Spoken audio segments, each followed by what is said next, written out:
ભાવનગરના મહુવા પંથકમાં પણ વરસાદી માહોલ છે। શાંતિનગર, કોટામાઈ, થોરાળા, ઉગલવાણ, તાતણિયા સહિતના ગામોમાં વરસાદ પડવાના કારણે ખેડૂતો ખુશખુશાલ થઈ ગયા છે। ઉપરથી વાવણી લાયક વરસાદ એટલે ખેડૂતો માટે આ કાચા સોના સમાન વરસાદ સાબિત થઈ શકે છે, જેથી ખેડૂતો ખુશ છે।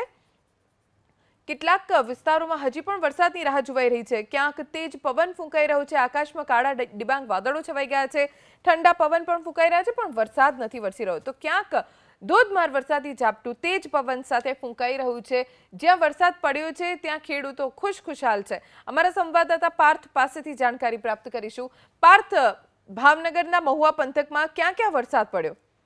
જણાવી દઉં, ભાવનગરના મહુવા તાલુકામાં બપોર બાદ વરસાદી વાતાવરણ જોવા મળ્યું હતું। ખાસ તો છેલ્લા 3 દિવસથી આ મહુવા તાલુકા પંથકના જે ગ્રામ્ય વિસ્તાર આવેલા છે કે જ્યાં વરસાદની સિસ્ટમ છે તે સક્રિય થઈ છે। હાલ જો મહુવાની વાત કરવામાં આવે તો તલગાજડા, કોટિયા, વાવડી, કળમોદર સહિતના જે ગ્રામ્ય વિસ્તાર આવેલા છે કે જ્યાં વરસાદી વાતાવરણ જોવા મળી રહ્યું છે। બીજી તરફ જે ખેડૂતોને વાવણી લાયક વરસાદ થતા આ વર્ષે ખેડૂતોને સારા પાકની પણ આશા બંધાઈ છે। હાલ મહુવા તાલુકાના જે ગ્રામ્ય પંથકો આવેલા છે કે જ્યાં વરસાદનું વાતાવરણ છે તે જોવા મળી રહ્યું છે, અને ખાસ કરીને જે ગ્રામ્ય પંથક હોય છે તો જ્યાં નદી નાળાઓને પણ ખાસ પાણી આવ્યા છે, નવા નીરની આવક થઈ છે, અને હાલ પણ મહુવા તાલુકાની અંદર વરસાદી માહોલ જોવા મળી રહ્યો છે।